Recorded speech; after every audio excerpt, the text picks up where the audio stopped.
Hello বন্ধুরা, আশা করি সবাই তোমরা ভালোই আছো। এ সপ্তাহে আমার গল্প দুই ভূত। চলুন তাহলে গল্পটা শুরু করা যাক তাড়াতাড়ি। লালু আর বাবলির কোনো কাজ নেই, তারা সারা দিন গল্প করে কাটায়।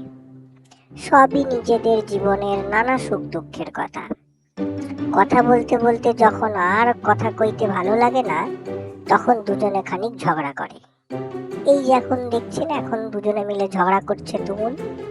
যদিও এর কোনো ফল হবে না, কারণ এদের কোনো ক্লান্তিও আসে না, ঘামও ঝরে না। তার কারণ লালু আর বাবলি দুজনেই ভূত। প্রায় 14 বছর আগে এই দুই ভাই বোন মনুষ্য জন্ম থেকে ভূত হয়ে লালগঞ্জের লাগোয়া এক দিঘির ধারে আশাওড়ার জঙ্গলে ঘাঁটি গেড়ে আছে। মামলা মোকদ্দমা থেকেই বাক্যালাপ বন্ধ হয়ে গিয়েছিল তাদের। তবে আশ্চর্যের বিষয়, বুড়ো বয়সে মাত্র 7 দিনের তফাতে লালু আর বাবলি পটল তোলে। ভূত হয়ে যখন দুজনের দেখা হলো, তখন দুজনের মনে হলো পুরনো ঝগড়া জিইয়ে রেখে কোনো লাভ নেই। তাই দুজনের মধ্যে বেশ ভালো ভাব হয়ে গেল। সময় কাটানোর জন্য তারা মাঝে মাঝে ইচ্ছে করেই ঝগড়া লাগানোর চেষ্টা করে, কিন্তু দেখা গেল ঝগড়াটা তেমন জমে না। আরো একটা আশ্চর্যের বিষয় হলো, তারা ভূত হয়ে স্তব এ তল্লাটে কোথাও কখনো আর কোনো ভূতের দেখা পায়নি। হ্যাঁ লালু, এই গায়ে গত 14 বছরে তো 20টা লোক মরেছে। তাদের ভূতগুলো সব গেল কোথায় বলতো? সেটা তো আমিও ভাবছি। আমরা ছাড়া আর কাউকে তো কখনো দেখিনি। আরো কয়েকজন থাকলে সময়টা একটু কাটতো ভালো। এই ব্যাপারটা কিন্তু বড্ড গোলমেলে। আমারও ভালো লাগছে না, বুঝলি তো। বেশি দিন এরকম চললে আমাদের ইহা ছাড়তে হবে। সেটা কি সোজা?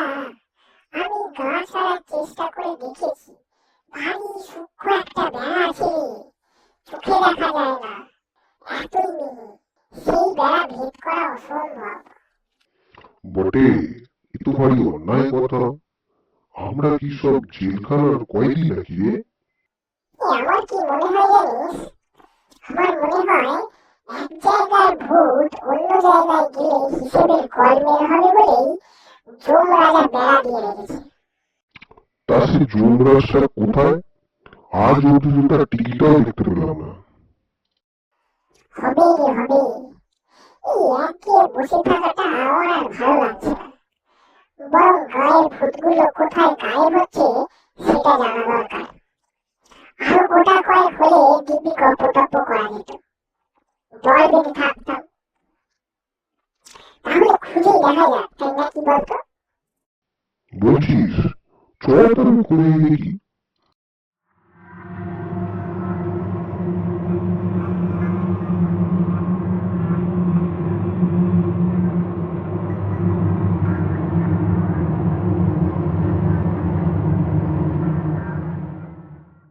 দুই ভাই বোন মিলে অতঃপর ভূত খুঁজতে বেরোলো, কিন্তু খুঁজতে খুঁজতে হয়রানিই সার হলো। একটা ভূতের গায়ের আঁশও দেখা গেল না। অবশেষে দুই ভাই বোনে হতাশ হয়ে নিজেদের মধ্যে আলোচনা করতে লাগলো, এরপরে কি করা যায়। বড় চিন্তার কথা হলো রে লালু। বটেই তো, এরকম তো হওয়ার কথা নয়। একটা কথা বলি, যতীন মুৎসুদ্দির বয়স হয়েছে, অবস্থাও কদিন ধরে খারাপ যাচ্ছে। এখন তখন অবস্থা, চল তো গিয়ে তার শিয়রে বসে থাকি। আত্মাটা বেরোলেই খপ করে ধরবো। কথাটা মন্দ বলিসনি। তাহলে চল, যাওয়াই যাক। দুজনেই গিয়ে যতীন মুৎসুদ্দির শিয়রে আস্তানা গাড়ল। খুব সতর্ক চোখে চেয়ে রইল যতীনের দিকে। যতীন বুড়ো মানুষ, শরীর জীর্ণ, শক্তিও নেই। দুদিন ঠায় বসে থাকার পর 3 দিনের দিন যখন গভীর রাত, তখন লালু আর বাবলি লক্ষ্য করলো যতীনের আত্মাটা নাকের ফুটোর কাছে বসে সাবধানে বাইরে উঁকিঝুঁকি মারছে। বাবলি, ওই বেড়াচ্ছে। সাবধানে থাক, ঘ্যাক করে ধরতে হবে কিন্তু। হ্যাঁ, একবার বেরোক না বাঁচাতাম। এই এই এই এই যা! এই আত্মাটা তো হুস করে এরোপ্লেনের মতো উড়ে গেল রে নাকের ডগা দিয়ে। বাবলি, কি হবে এবার? চট চট চট, ধর ধর ধর ধর, ছোট ছোট। যতীনবাবুর আত্মা উড়ে গিয়ে কোথায় গেল সেটা আমরা দেখব পরের পর্বে। এখন তাহলে চলি, টাটা।